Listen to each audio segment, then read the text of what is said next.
Hindi cinema के इतिहास में कई ऐसी फिल्में आई हैं, उन्हें जितनी बार भी देखा जाए वो हमेशा नई लगती हैं। इनमें से एक है शोले। इस फिल्म को रिलीज हुए 48 साल से भी अधिक का समय बीत चुका है, मगर इस फिल्म को देखने का क्रेज आज भी लोगों में उतना ही है जितना पहले था। इस फिल्म को आज की जनरेशन के लोग भी खूब पसंद करते हैं। सलीम जावेद द्वारा लिखी इस फिल्म का निर्माण गोपाल दास सिप्पी ने और निर्देशन का कार्य उनके पुत्र रमेश सिप्पी ने किया। इसकी कहानी जय और वीरू दो अपराधियों पर केंद्रित है, जिन्हें डाकू गब्बर सिंह से बदला लेने के लिए पूर्व पुलिस अधिकारी ठाकुर बलदेव सिंह अपने गांव लाता है। जया भादुरी और हेमा मालिनी ने भी फिल्म में मुख्य भूमिकाएं निभाई हैं। शोले को भारतीय सिनेमा की सर्वश्रेष्ठ फिल्मों में से एक माना जाता है। ब्रिटिश फिल्म इंस्टीट्यूट के 2002 के सर्वश्रेष्ठ 10 भारतीय फिल्मों के एक सर्वेक्षण में इसे प्रथम स्थान प्राप्त हुआ था।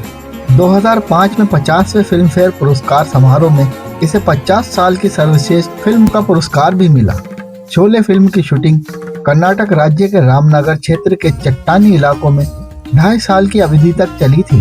केंद्रीय फिल्म प्रमाण बोर्ड निर्देशानुसार कई हिंसक दृश्यों को हटाने के बाद फिल्म को 197 मिनट की लंबाई के साथ 15 अगस्त 1975 को रिलीज किया गया, मगर 1990 में फिर 204 मिनट का मूल संस्करण भी होम मीडिया पर उपलब्ध हो गया।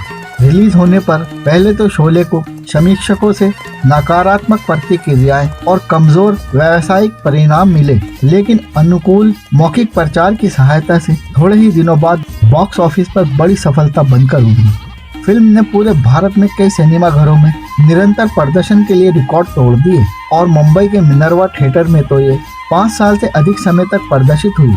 शोले एक डकैती वेस्टर्न फिल्म है जो वेस्टर्न शैली के साथ भारतीय डकैती फिल्मों परंपराओं का संयोजन करती है और साथ ही साथ मसाला फिल्मों का एक परिभाषित उदाहरण है, जिसमें कई फिल्मी शैलियों का मिश्रण पाया जाता है। विद्वानों ने फिल्म के कई विषयों का उल्लेख किया है, जैसे कि हिंसा की महिमा, सीमांत विचारों का परिवर्तन, सामाजिक व्यवस्था को बनाए रखने वालों और संगठित होकर लूट करने वालों के बीच बहस, समलैंगिक गैर रोमानी सामाजिक बंधन और राष्ट्रीय रूपरेखा के रूप में फिल्म की भूमिका। राहुल देव बर्मन द्वारा रचित फिल्म की संगीत एल्बम और अलग से जारी हुए संवादों की संयुक्त बिक्री ने कई नए बिक्री रिकॉर्ड सेट किए। फिल्म के संवाद और कुछ पात्र बेहद लोकप्रिय हो गए और भारतीयों के दैनिक रहन सहन का हिस्सा बन गए। जनवरी 2014 में शोले को 3D प्रारूप में सिनेमा घरों में फिर से रिलीज किया गया था। शोले के निर्माताओं ने शुरुआत में गब्बर सिंह की भूमिका के लिए डैनी डेंजोगप्पा को चुना था, लेकिन वो इस किरदार हेतु तैयार नहीं हुए क्योंकि वो पहले ही फिरोज खान की फिल्म धर्मात्मा में काम करने के लिए हामी भर चुके थे। निर्माताओं की दूसरी पसंद अमजद खान थे। वो इस किरदार को निभाने के लिए तैयार हो गए और अभिशप्त चंबल नाम की एक पुस्तक पढ़कर इस चरित्र की तैयारी करने लगे। चंबल के डकैतों के शोषण के बारे में बताती है पुस्तक उनकी साथी कलाकार जया भादुरी के पिता तरुण कुमार भादुरी ने लिखी थी। संजीव कुमार भी गब्बर सिंह की भूमिका निभाना चाहते थे, लेकिन सलीम जावेद को लगा कि उनकी पहले की भूमिकाओं के कारण दर्शकों में उनके प्रति सहानुभूति थी। गब्बर को पूरी तरह घृणित होना था। सिप्पी चाहते थे कि जया का किरदार शत्रुघ्न सिन्हा निभाएं, लेकिन कई अन्य बड़े सितारे इस फिल्म में काम कर रहे थे और इसलिए शत्रुघ्न सिन्हा ने इसे करने से मना कर दिया। अमिताभ बच्चन उस समय इतने प्रसिद्ध नहीं हुए थे, उन्हें इस किरदार को पाने के लिए कठोर परिश्रम करना पड़ा था। हालांकि सलीम जावेद ने 1973 में ही शोले के लिए अमिताभ बच्चन के नाम की सिफारिश कर दी थी, क्योंकि जंजीर फिल्म में उनके अभिनय को देखकर ही सलीम जावेद आश्वस्त हो गए थे कि बच्चन इस फिल्म के लिए सही अभिनेता हैं। सांबा का रोल मैक मोहन ने निभाया था। जब उन्हें पता चला कि फिल्म में उनके संवाद नहीं के बराबर हैं तो वो दुखी हो गए। निर्देशक रमेश सिप्पी ने उन्हें भरोसा दिलाया कि यदि फिल्म चल निकली तो वे बेहद लोकप्रिय हो जाएंगे, और ऐसा ही हुआ। माना जाता है कि सांबा का फिल्म में केवल एक ही संवाद है। अरे ओ सांबा, कितना इनाम रखे हैं सरकार हम पर? पूरे 50,000। लेकिन एक और डायलॉग सांबा का है। चल बे जंगा, चिड़ी की रानी है। चिड़ी की रानी तो ठीक है सांबा, वो देख चिड़ी का गुलाम आ रहा है। गब्बर सिंह का पॉपुलर डायलॉग कितने आदमी थे बेशक केवल 3 शब्दों का था, मगर इस डायलॉग में परफेक्शन लाने के लिए लगभग 40 बार रीटेक हुए थे।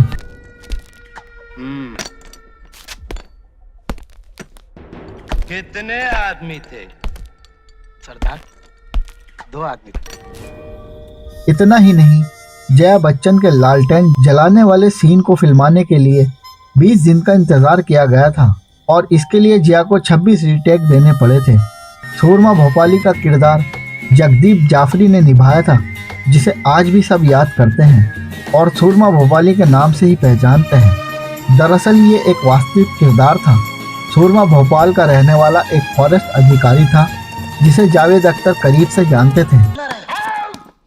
हम अंग्रेज के जमाने के जेलर हैं। हमारी जेल में सुरंग। हम अंग्रेजों के ज़माने के जेलर हैं। ये डायलॉग अभिनेता आसरानी द्वारा बोला गया था। इस फिल्म की कहानी तो लिखी थी सलीम जावेद ने, लेकिन फिल्म में कई डायलॉग कादर खान द्वारा लिखे गए थे, जिनमें ये डायलॉग भी शामिल है। प्राण को पहले ठाकुर बलदेव सिंह के किरदार के लिए चुना गया, लेकिन सिप्पी को संजीव कुमार इस किरदार के लिए बेहतर लगे। सलीम जावेद ने ठाकुर के चरित्र के लिए दिलीप कुमार से बात की थी, लेकिन उन्होंने उस समय मना कर दिया। दिलीप कुमार ने बाद में माना कि ये उन कुछ फिल्मों में से एक थी जिन्हें छोड़ने पर उन्हें खेद था। धर्मेंद्र को भी ठाकुर के किरदार में रुचि थी, लेकिन जब सिप्पी ने उन्हें बताया कि यदि वे ठाकुर बने तो संजीव कुमार को वीरू का किरदार दे दिया जाएगा और फिर हेमा मालिनी के साथ उनकी जोड़ी बनेगी। फिल्म के निर्माण के दौरान 4 मुख्य किरदारों के कारण इसके निर्माण में काफ़ी समय लग गया। इसका फिल्मांकन शुरू होने से 4 महीने पहले ही अमिताभ बच्चन ने जया भादुरी से शादी कर ली। जया के मां बनने के कारण इस फिल्म के निर्माण में और देरी हुई और इस फिल्म के प्रदर्शन के दौरान ही अभिषेक बच्चन का जन्म हुआ था। धर्मेंद्र और हेमा मालिनी के प्रेमालाप वाले दृश्यों के दौरान भी धर्मेंद्र पूरी मेहनत पर पानी फेर देते थे और इस कारण ही एक दृश्य के लिए कई बार मेहनत करनी पड़ती थी। इस फिल्म के प्रदर्शित होने के 5 साल बाद इन दोनों ने भी शादी कर ली। हेमा मालिनी फिल्म शोले में बसंती तांगेवाली का रोल करने को तैयार नहीं थी। इसके पीछे फिल्म अंदाज और सीता गीता की जबरदस्त सफलता थी। रमेश सिप्पी ने ही उन्हें समझाया और वो मान गई। शोले के असली अंत में ठाकुर को गब्बर को मारते हुए दिखाया गया था। सेंसर बोर्ड की दखल के बाद फिल्म का अंत बदला गया, क्योंकि गब्बर को मारते हुए दिखाना काफी हिंसक था।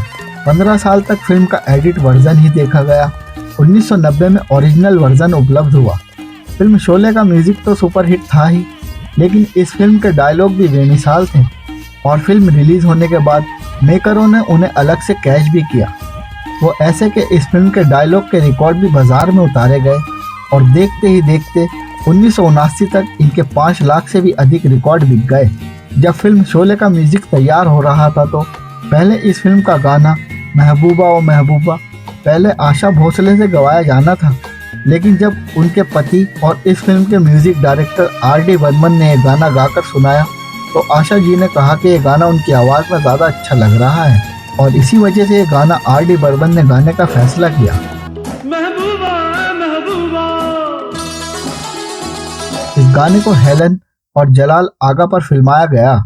एक बात और आपको बता दें, इस गाने की शूटिंग के वक्त हेलन का कैरियर बहुत मुश्किल दौर से गुजर रहा था। उन्हें उस समय काम की बहुत कमी हो रही थी। राइटर सलीम ने हेलन को यह गाना देकर उनकी मदद करने की कोशिश की और इस फिल्म की रिलीज के बाद इस फिल्म के साथ ही हेलन की डिमांड दुगनी हो गई और बाद में हेलन ने सलीम से शादी भी कर ली थी।